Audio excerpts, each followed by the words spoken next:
नमस्कार दोस्तों, स्वागत है आप सभी का हमारे इस यूट्यूब चैनल कन्फर्म क्लासेस पे। तो दोस्तों, आज के इस वीडियो में मैं आप सभी को जैक बोर्ड क्लास 11th का कंप्यूटर साइंस का मॉडल पेपर सेट 1 को सॉल्व करके बताने वाला हूं। उसका सारा क्वेश्चन का सारा आंसर को बताने वाला हूं, ठीक है, जो कि आप सभी का कल के एग्ज़ाम के लिए काफ़ी ज़्यादा इंपॉर्टेंट है। दोस्तों, इस बार का एग्ज़ाम में टर्म 2 का क्लास 11th का एग्ज़ाम में जैक बोर्ड के द्वारा जो ऑफिशियल वेबसाइट है उसमें कंप्यूटर साइंस का जो है मॉडल सेट जारी नहीं किया गया है। तो मैं आप सभी को फिर भी मॉडल्स पेपर 1, 2, 3 तीनों बताने वाला हूँ। लेकिन दोस्तों, आज की इस वीडियो में मैं आप सभी को सिर्फ मॉडल पेपर सेट 1 बताऊँगा, ठीक है। तो दोस्तों, इसके बाद यदि आप सभी को मॉडल पेपर सेट 2 सेट 3 का सॉल्यूशन चाहिए तो आप सभी कमेंट करना, मैं तुरंत से उसका भी वीडियो बना दूंगा। तो चलिए बिना देरी करते हुए वीडियो को स्टार्ट करते हैं। दोस्तों, उससे पहले हमारा आप सभी से एक रिक्वेस्ट है कि यदि आप सभी ने हमारे चैनल को अभी तक सब्सक्राइब नहीं किया है तो चैनल को सब्सक्राइब करने के साथ साथ उसके बेल के आइकन को प्रेस करें, ताकि मैं जब भी एग्जाम रिलेटेड वीडियो या फिर स्टडी वीडियोज़ अपलोड करूँ तो नोटिफिकेशन जो है वो सबसे पहले आप तक पहुँच जाए। तो दोस्तों, चलिए बिना देरी करते हुए वीडियो को स्टार्ट करते हैं।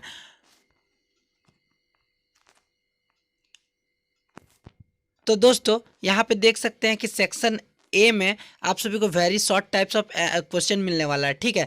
तो दोस्तों, सबसे differ from a simple variable, ठीक है। पॉइंटर वेरिएबल और सिंपल वेरिएबल में जो है क्या अंतर है? तो दोस्तों, इसका आंसर हो जाएगा कि pointer variable assign any variable to end the desired of specified location, but in the case of simple variable the assigned variable location is not any fixed to store, ठीक है। उसका एग्जाम्पल देखिए, ये लिख लीजिएगा आप लोग, ठीक है। तो ये हो जाएगा इसका आंसर।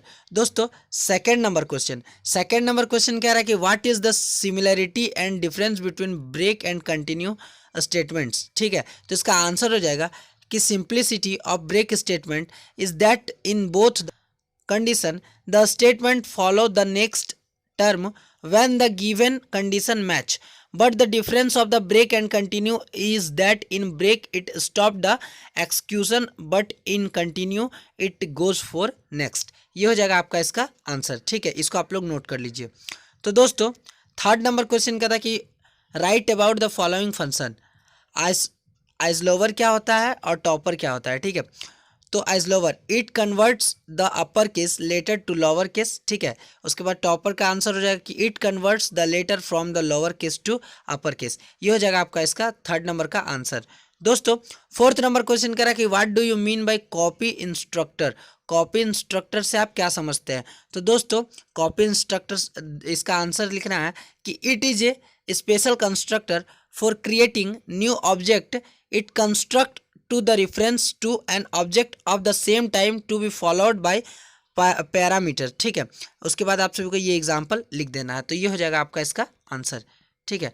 दोस्तों, पांचवा नंबर जो क्वेश्चन है वो कह रहा है कि what is meant by base address of an array. तो इसका आंसर आप सभी को क्या लिखना है कि it tells the how to get the base address of an array expect when it is size of the operator the unary or align of operator or a string literal to initialize the array or its type, ठीक है। तो ये हो जाएगा आपका इसका answer.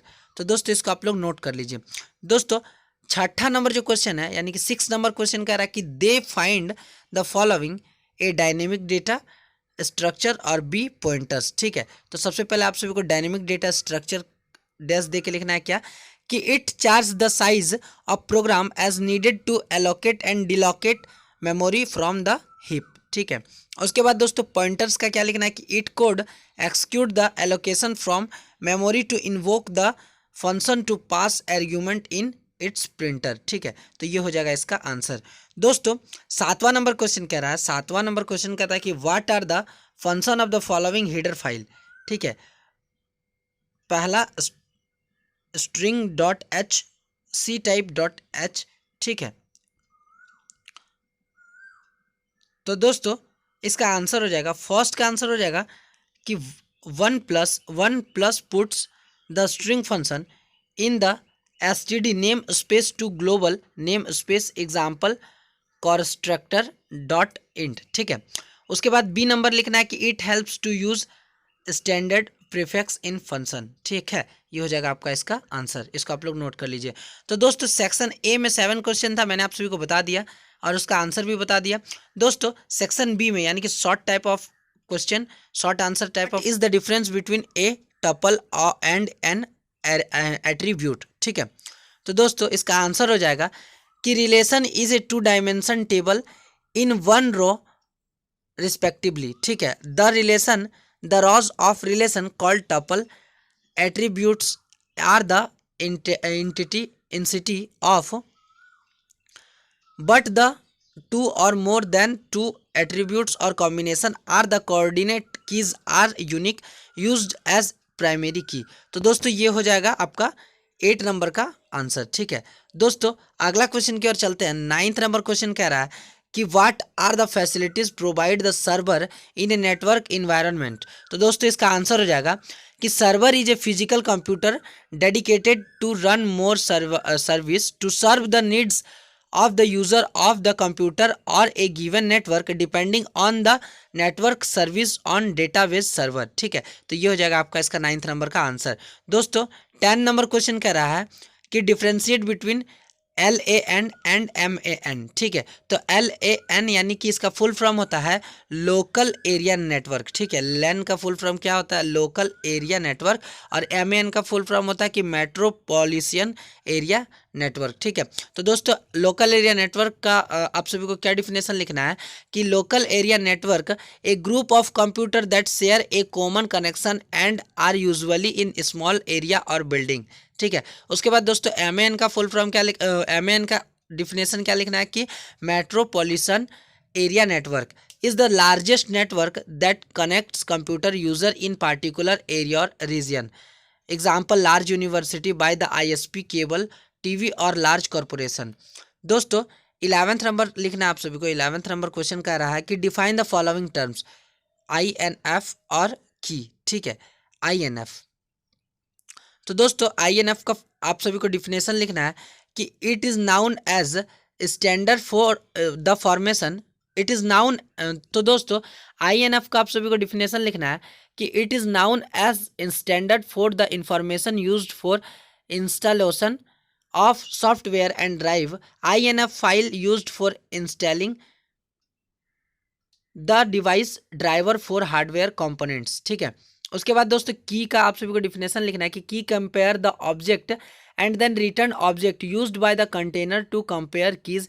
Example देखिए आप सभी को यहाँ पे एग्जांपल लिखना है। ठीक है दोस्तों 12th नंबर क्वेश्चन कह रहा है कि what is the difference between get and get line function even when they share similar prototypes. ठीक है, तो दोस्तों इसका आंसर आप सभी को लिखना है कि get it follows the syntax cin dot get and as char or the string works in the same way will read bilang to character।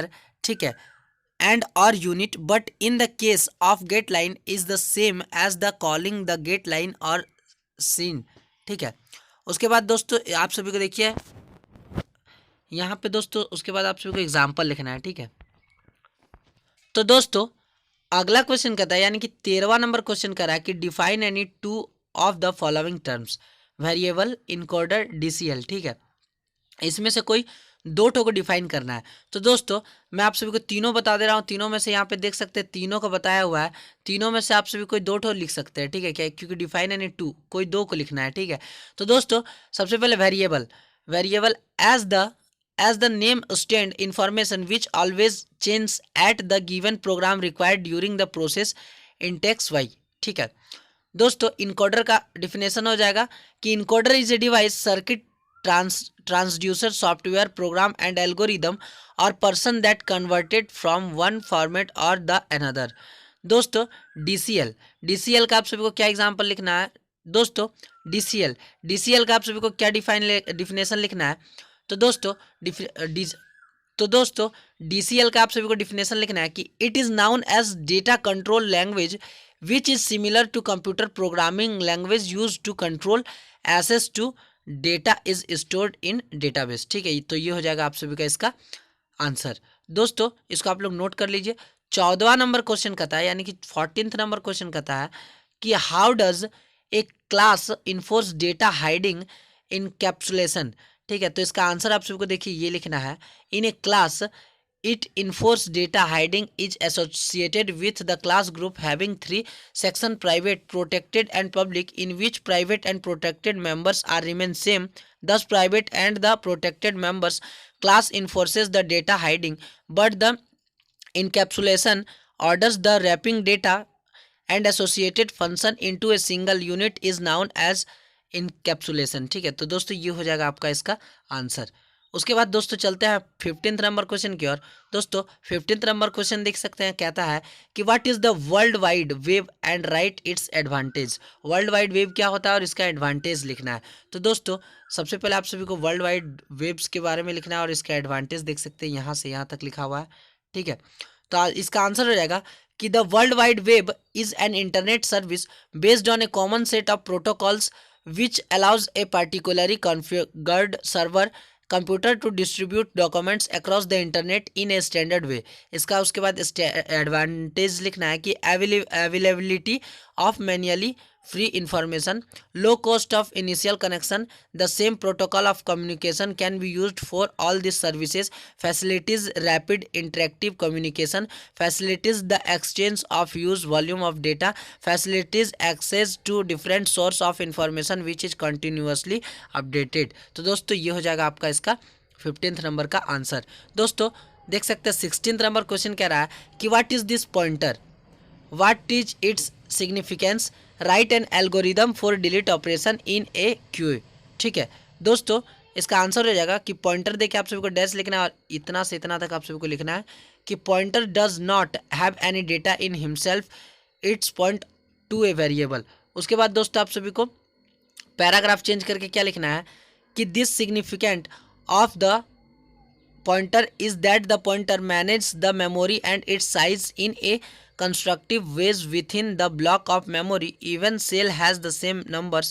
It helps to locate the given memory unique address and all the memory cell following successive pattern. It also works the reference protector reference operator and to specify the.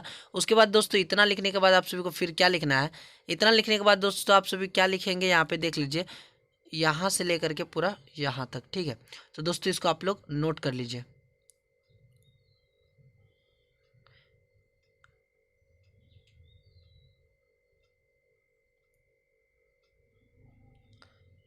दोस्तों 17 number question कहता है, 17 number question देखिए क्या कहता है कि what are the various levels of data abstraction in a database system, why do we need to network our system. तो दोस्तों इसका आंसर देख लीजिए, हो जाएगा कि DBMS is a collection of information is stored, the major purpose of DBMS with abstract view of data are 3 levels.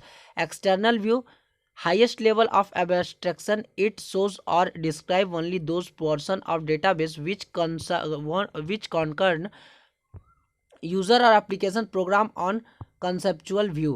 conceptual view उसके बाद आप सभी को क्या लिखना है कि conceptual view, it is the next higher level of abstraction described the data is stored actually in database, gives all the information of database, includes data in entities and relationship with independent of physical representation. ठीक है दोस्तों, उसके बाद आप सभी को क्या लिखना है कि internal view, lowest level of abstraction close to hardware, internal view, how data are physically stored and the access method.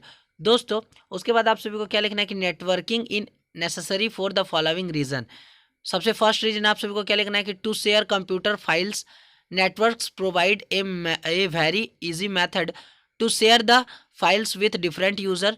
उसके बाद दोस्तों दूसरा पॉइंट आप सभी को लिखना है कि to share computer peripherals, some computers device are very expensive such as laser printers, hard disk etc.